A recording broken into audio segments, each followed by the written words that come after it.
오늘 말씀 제목은 역전으로 임하는 하나님 나라입니다.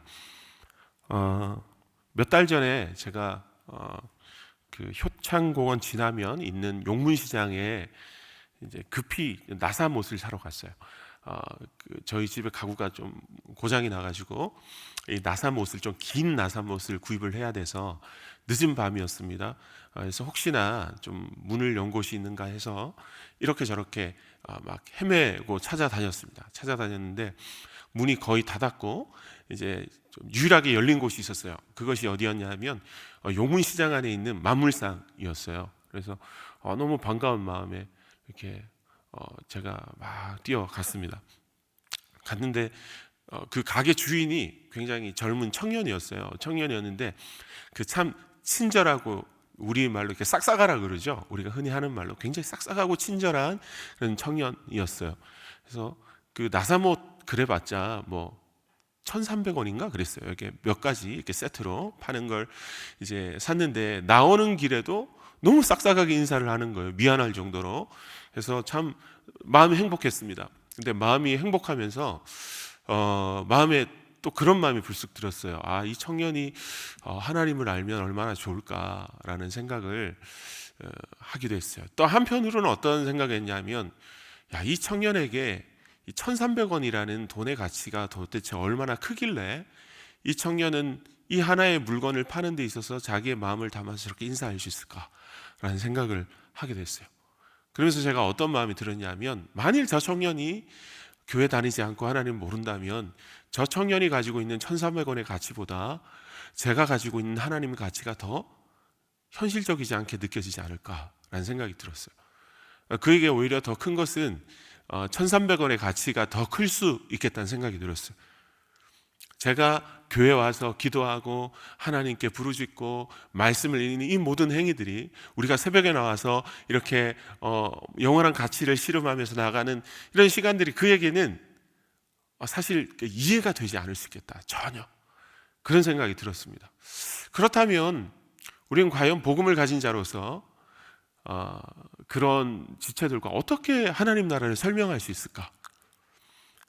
조금 더 좀 멋진 말로 표현하자면 그분의 나라와 저의 나라는 어떻게 만날 수 있을까라는 생각을 했습니다. 오늘 하루의 삶 속에도 우리는 많은 이런 만남 속에 살아갈 겁니다. 서로 가치가 다른 하나님 나라의 가치를 가지고 살아가지 않는 분들과의 모든 삶의 만남 속에서 아주 작은 부분에서부터 우리의 가치에는 차이가 나고 소통이 되지 않는 그런 이격이, 갭이 있을 거라고 생각합니다. 막 별 생각이 그 작은 사건 하나로 제 머릿속에 꼬리에 꼬리를 물기 시작했었어요. 그 청년은 과연 이 얘기에 관심이 있을까 없을까? 만약 전한다면 또 그리고 그분은 삶에 찾아오는 고통이나 어려움은 어떻게 극복을 하고 계실까? 영원하신 하나님을 알지 못한 채 주님을 알지 못한다면 그런 사람은 어떻게 그 고난과 아픔을 해석하고 있을까? 자기의 영혼에 관심이 어떤 방식으로 있을까? 라는 많은 질문을 했습니다. 그래서 하나님 나라는 내 삶의 문제와 그러면 조금 더 크게 제 자신에게 적용해서 생각한다면 그렇다면 그 청년에게 뿐만 아니라 내 자신에게 하나님 나라는 얼마나 실제적인 것일까? 내가 기도하고 내가 믿고 내 평생을 걸고 내 가치를 걸고 살아가는 이 하나님 나라의 가치와 복음은 구체적으로 내 삶에 어떤 현실에 대한 해답이 될까라는 질문을 끊임없이 던져보았습니다. 그렇게 오늘 말씀을 준비하면서 사실 떠오른 일이 그 사건이었습니다. 오늘 본문은 이 산산수훈의 시작이 되는 본문이죠. 4장에서 예수님의 그 자신의 공생의 사역을 드디어 시작하십니다. 마태복음 4장 17절에 보면 그렇게 선포하시죠. 회개하라, 하나님 나라가 가까이 왔다라고 얘기합니다. 예수님의 사역을 살펴보면 일정한 패턴이 이렇게 순서대로 반복되는 것을 알 수 있습니다. 먼저 예수님께서는 그곳에 가셔서 누군가를 만나십니다. 누군가를 만나시고 그 사람의 삶의 문제에 함께 직면해 주시죠. 그 사람의 아픔, 그 사람의 슬픔에 직면하시고 그 사람의 그 문제를 해결해 주십니다. 그리고 그 문제를 해결하신 다음에 내가 이걸 고쳤어 라고 공치사를 던지시는 게 아니라 그 사건의 의미를, 하나님 나라의 의미를 풀어서 다시 설명을 해 주시죠. 하나님은 왜 이 하나님 나라의 메시지의 선포를 이런 방식으로 선포를 하셨을까요? 왜냐하면 하나님 나라의 메시지는 단순히 그 사람이 현실적 문제만을 해결해 주는 것이 아니었기 때문이죠. 예수께서 이 땅에 오셔서 우리 가운데 선포하시고 말씀하시고자 하시기 원하셨던 하나님 나라의 메시지는 바로 우리의 외적인 문제 해결뿐만 아니라 우리 근본적인 삶에 대한 문제를 함께 해결해 주기 위한 메시지이고 해결책이라는 것을 하나님께서는 그 사건과 말씀을 함께 붙이시면서 우리에게 전해주시기 원하셨다는 것이죠. 사장에서도 예수님께서는 이미 그들의 아픔과 질병을 고쳐주셨습니다. 그런데 그뿐만 아니라 예수님께서는 그들의 영혼 가운데 일하셨겠죠. 여러분, 하나님께서 문제의 질병을 고쳐주실 때 그냥 아무런 속에 있는 문제에 집중하지 않으시고 그냥 껍데기의 문제를 먼저 해결하시고 그 다음에 그의 속에 있는 속사람에게로 순차적으로 찾아가서 뭔가 일을 하신다라고는 저는 생각하지 않습니다. 항상 하나님께서는 누군가의 질병을 고쳐주실 때 믿음의 문제로 접근하시고요, 그의 삶의 문제로 접근하십니다. 하나님께서는 함께 다가가신다는 거예요. 그럼 무엇입니까? 이미 4장 안에 하나님 나라가 임하셨던 사건, 그 모든 질병들이 치유받고 해결됐던 사건, 단순히 기적이 아니라 신비스러운 행위가 아니라 하나님의 나라가 이 땅에 임하신 표지의 사건들이 어떤 의미를 가지고 있다는 것이죠? 바로 하나님 나라의 역사가 그들의 깊은 내면에도 일어난 것이죠. 동시에 그것을 지금 오늘 주님께서는 제자들과 무리들을 모으셔서 5장 이제 시작하면서 산에 이제 모으셔서 말씀을 전하기 시작하시는 거죠. 내가 너희에게 행했고 그리고 행하고 있고 앞으로 행할 일이 바로 이 의미다라고 오늘 본문에서는 선포하고 계신 것입니다. 1절에서 2절까지 광경을 보면요, 이 모습이 흥미롭습니다. 이 메시지의 어떤 성격을 외적인 광경을 통하여서 지금 규정하고 우리에게 보여주고 있습니다. 1절, 2절의 광경은 유대교의 전통에서 랍비가 제자들을 가르치는 어떤 가르침의 광경을 상징적으로 이렇게 묘사하고 있어요. 예수님께서 의도적으로 선생으로 제자들에게 무리를 가르치는 모습으로 그렇게 지금 이 모습을 연출하신 거죠. 3절에서 6절까지의 본문을 보면 하나님 나라 백성들에게 이 복의 선언이 이어집니다. 오늘 말씀에서 가장 중요한 단어가 무엇이죠? 바로 복이지 않습니까? 복. 복은 마카리오스. 오늘 본문 안에서는 물론 이제 그 여러 가지 문법에서 마카리오이라고 얘기하지만 이 마카리오스라는 이 복이라는 뜻은 헬라어 원형으로 이 뜻이요 뭐냐면 일상적인 염려와 걱정들로부터 놓여서 자유하는 것이라는 거예요. 여러분, 그러면요, 여러분, 이 복의 의미가 이렇게 공중에 붕 떠 있는 어떤 현실과 굉장히 동떨어져 있는 어떤 복입니까? 내 삶은 지금 이런 문제지만, 내 삶은 지금 이런 상태지만, 결국은 어떤 내 정신적이고 영적인 이거와는 상관없는 그 무엇이 어떤 백의 만족을 얻는 그런 것이라고 얘기합니까? 그렇지 않다는 거예요. 예수님께서 말씀하시는 복은, 예수님의 말씀은 언제나 이 말씀을 듣는 이들의 일상과 밀접하게 붙어 있었어요.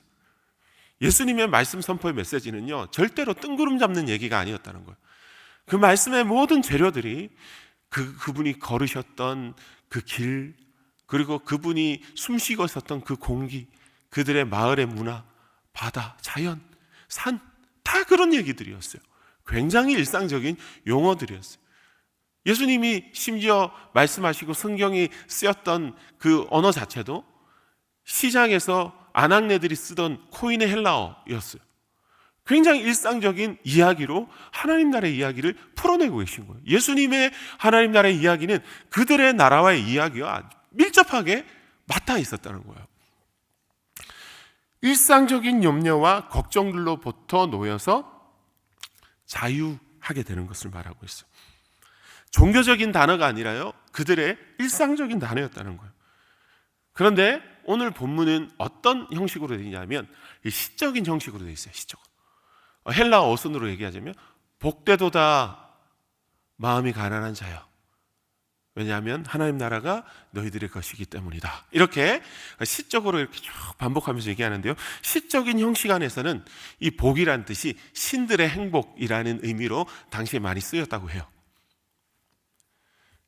여기서 복이 있다는 의미는 결국 무엇이냐면 일상적인 염려와 걱정에서부터 자유하게 하는, 세상이 알 수 없는 신들의 행복이 너의 일상 가운데 있을 것이다 라는 뜻이에요. 이게 바로 복되도다라는 뜻입니다. 세상이 맛볼 수 없는 신비한 신의 행복을 우리의 일상 가운데 느낄 수 있다는 의미인 것이죠. 예수님께서는 그들이 알아들을 수 있는 지극히 자연스러운 일상의 단어를 가지고 하나님 나라의 이야기를 풀어가고 계신 것입니다. 3절부터 6절까지 내용 속에서 그 신적인 행복을 그러면 과연 누가 나누어 가질 수 있는가 라는 것을 우리가 묵상할 수 있습니다. 바로 가난한 사람, 애통한 사람, 온유한 사람, 줄이고 목마른 사람이 하나님의 행복을 나누어 가질 수 있다고 얘기합니다. 여기서 우리는 흔히 가난한, 애통한, 온유하고 줄이고 목마른을 너무 영적인 의미로 바로 해석해 버리거든요. 근데 사실 원어를 보면 사실 그런 단어로 시작하지 않아요. 뭔가 정신적인 의미로 이 단어를 처음부터 접근하지 않는다는 거예요. 말 그대로 그냥 가난한 겁니다. 돈이 없어서 가난한 거예요. 물질의 결핍이 있거나 뭔가 문제 있어서 그냥 가난한 겁니다. 그리고 애통하는 도 그냥 슬픈 겁니다. 눈물이 나는 거예요. 아픈 거예요. 그리고 온유하는 아나우라는 헬라어인데 가난한, 비천한 이런 뜻을 가지고 있어요. 그리고 줄이고 목마른, 말 그대로 그냥 현실에 대한 답답함이 막 쌓이는 거죠. 오늘 이 말씀을 읽으면서 우리가 이렇게 생각할 수 있는 거죠.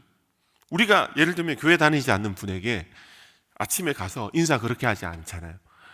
만극한 은혜로 오늘 하루 시작하셨나옵나이까 뭐 이렇게 얘기하지 않잖아요. 좋은 아침입니다. 잘 지내셨어요? 이렇게 얘기하잖아요. 예수님이 이런 방식으로 지금 얘기하고 계신 거예요. 교회적인 언어로 얘기하지 않으시는 것이죠. 하지만 그 속에 하나님 나라의 메시지를 담아서 그분의 고유한 언어와 그리고 그 모든 해석으로 같이 접근하며 얘기하고 계시는 거죠. 어떻게 그것이 가능했을까요? 어떻게 그것이 가능했을까요? 바로 30년 동안 이 땅에 오셔서 바로 우리가 되셔서 우리 안에 우리가 되셔서 사셨다는 거예요. 그래서 생활 속에 쓰이던 이 단어들 안에 사람들의 일상의 정서가 얼마나 잘 담겨져 있는지 잘 아시고 이 단어들을 사용하셨다는 거예요.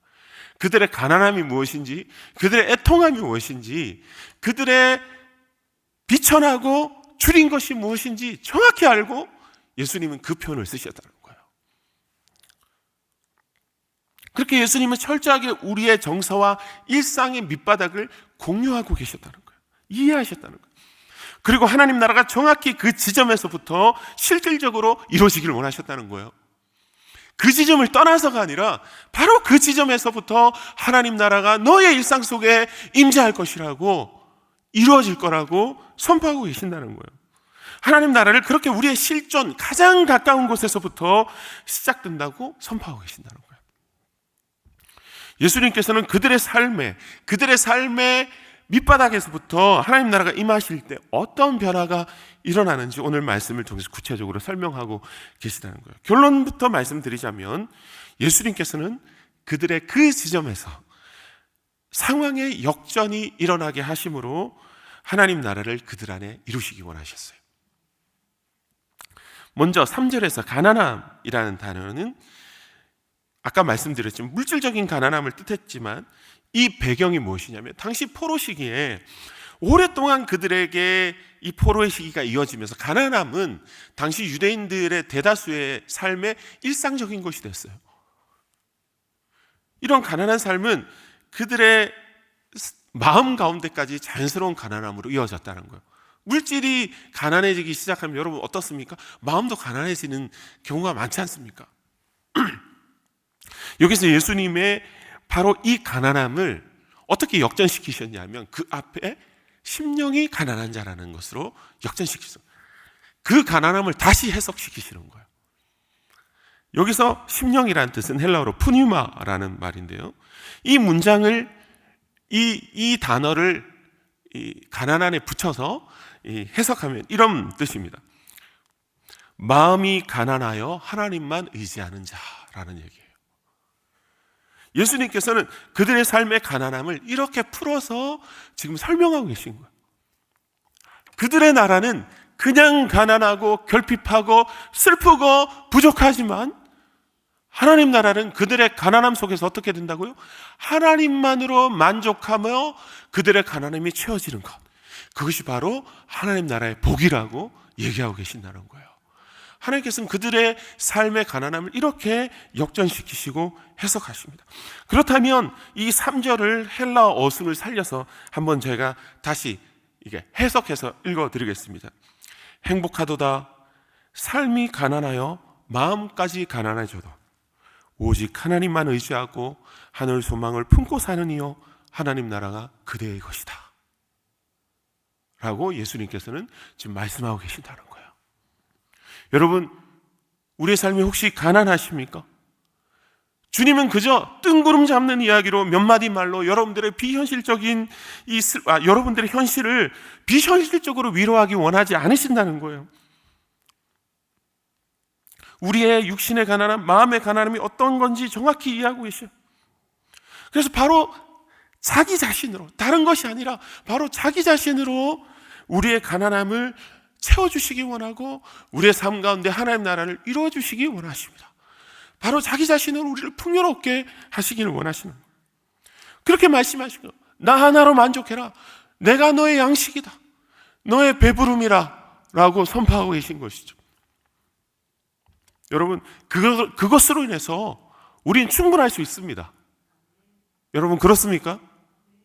여러분들의 현실적인 아픔과 어려움이 정말 예수님 한 분만으로 충분할 수 있다고 믿으십니까? 오늘 말씀에서는 그렇다고 말씀하신다는 거예요. 그렇다고. 우리가 과연 얼마나 그 말씀을 정말 믿음으로 기도하느냐는 거예요. 얼마나 믿음으로 정말 반응하고 살아보느냐는 거예요.